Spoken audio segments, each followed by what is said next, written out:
Hi ha el solstici d'estiu i també és el Dia Internacional de la Música, i quina millor manera de fer-ho que venir aquí i combinar la pintura amb la música. Aleshores, avui tenim l'oportunitat de visitar aquesta col·lecció d'Almanac, que és la permanent, des d'un altre punt de vista. El que farem serà posar en diàleg les obres pictòriques i també les obres musicals. Llavors, gràcies a l'Esteu Martínez,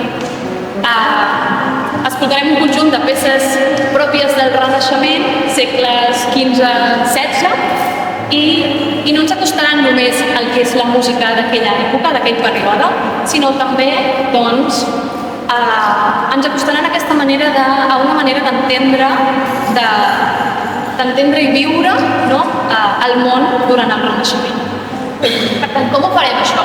Estructurem la visita a partir de un dels tres grans eixos que travessen el Renaixement. Per una banda, començarem parlant de la vida quotidiana i la vida social.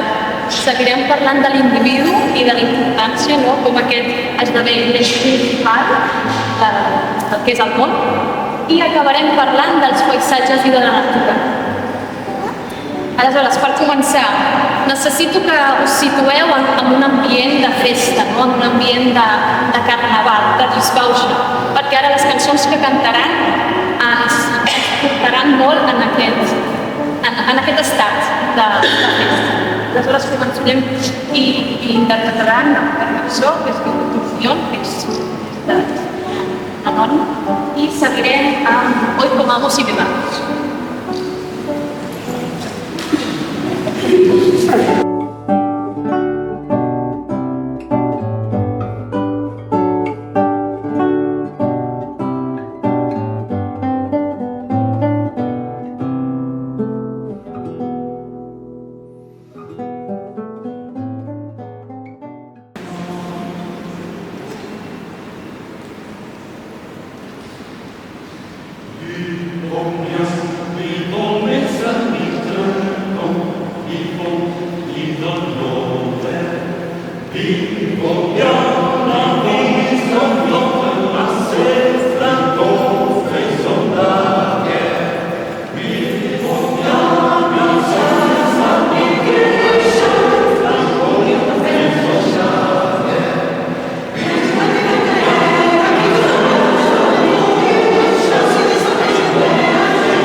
món medieval el que serà el Renaixement. Aleshores, alguns aspectes en els quals ens hem de fixar bastant que ens permetran explicar aquest canvi. Així d'entrada, quan la religió, la religió segueix tenint molt de pes, però si ens fixem sobretot en el que són les cares dels consellers, veiem que són retrats una mica més realistes. Hi ha aquesta idea de representar les persones ja amb uns trets concrets i reconeixibles. De fet, quan es va demanar fer aquest encàrrec, es va demanar precisament això, que els consellers d'aquella època s'assemblessin als reals. Aleshores, també us podem veure... I això ens ajuda a parlar d'aquesta recuperació de la noció d'humanisme, d'aquesta idea de que l'home i l'individu estan alineats. Per tant, l'artista deixa de mirar al cel i comença a aterrar una mica la mirada, i llavors la mirada es posiciona més cap a l'humà, cap a nosaltres. També podem veure això amb la perspectiva. Hi ha aquesta perspectiva i també el que és aquest punt de fuga que hi ha. Hi ha aquests arcs que en el Renaixement es comencen a desenvolupar noves tècniques per poder representar la realitat d'una manera més digna. Aleshores, amb la música això també passa. Ja no parlem tant d'una cosa divina, de símbols religiosos, i comencem a parlar de l'individu, de què senten, com estimen, o quins neguits tenen, com pateixen, com celebren, com hem vist abans. I per tant, les cançons que escoltarem s'inscriuen justament en això, en aquests sentiments humans, en aquesta psicologia individual, i apareixeran figures com l'amor cortès, aquesta figura femenina idealitzada, i també aquesta bellesa humana que ens servirà com a objecte de contemplació. Per tant, ara ens girem i les següents cançons que escoltarem es titulen Más vale troncar, Señora Hermosura.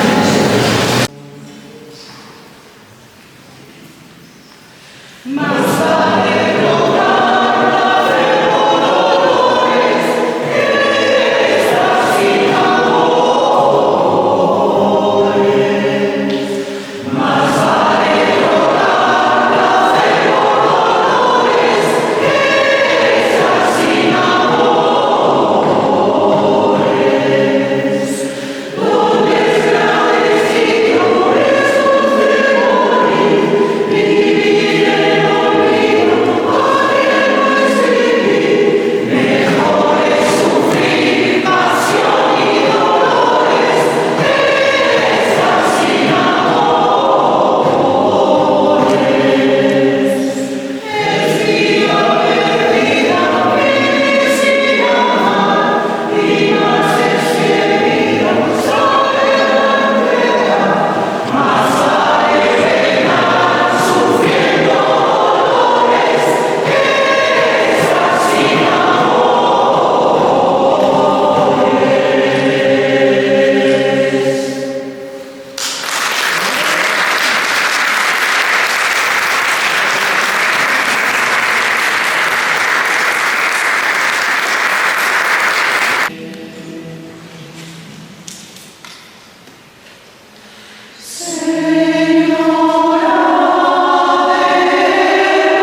Que es relaciona molt bé amb una de les composicions que acaben d'interpretar, que és Senyora Hermosura. L'obra que ara sortirà representada és de Lucas Grant, que és conegut com el Vell, i representa una parella descompensada. No? Veiem un home gran i vell i hi ha una figura femenina doncs, molt idealitzada, no? I es representa com molt clara aquesta idea de bellesa. Tant en la pintura com en la peça musical es pot veure la idea central d'aquest amor desequilibrat, no? Que l'amor tot ho pot, no? malgrat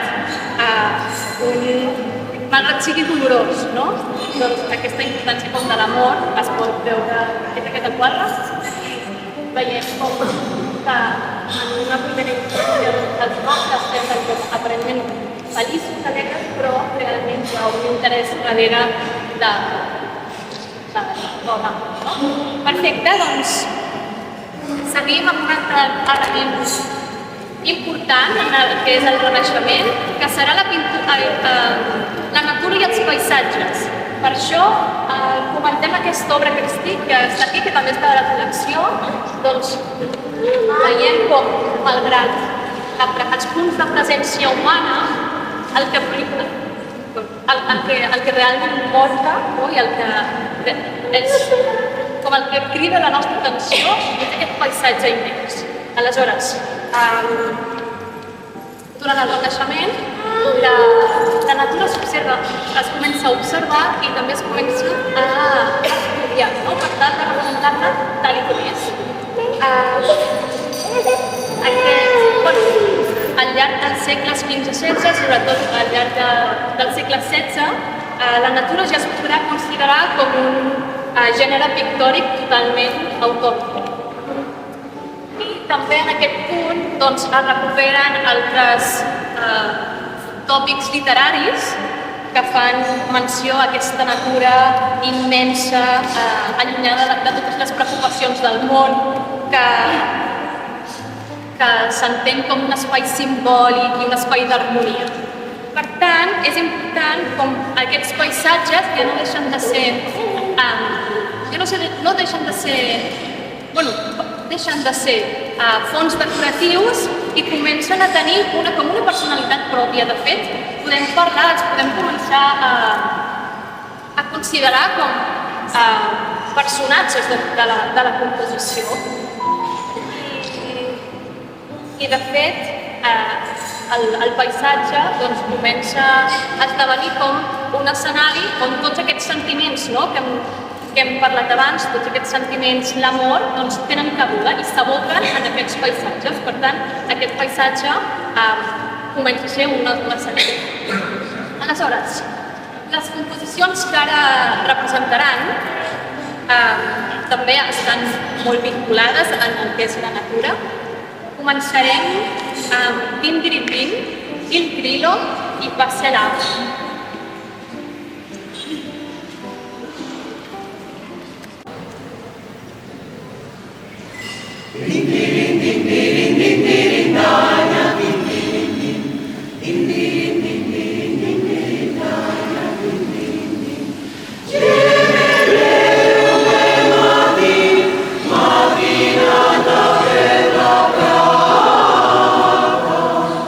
Encontré en Luis, Señor.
sentirem a continuació es diu Il Grillo, de Lluís Després.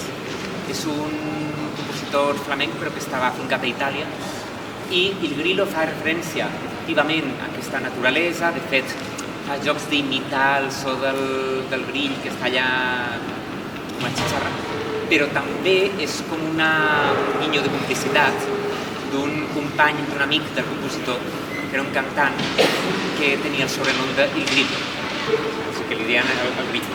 Llavors, per això parla de que té un longo vers, que pot fer frases molt llargues, que canta per amor, i és el doble sentit a l'hora de la persona i de la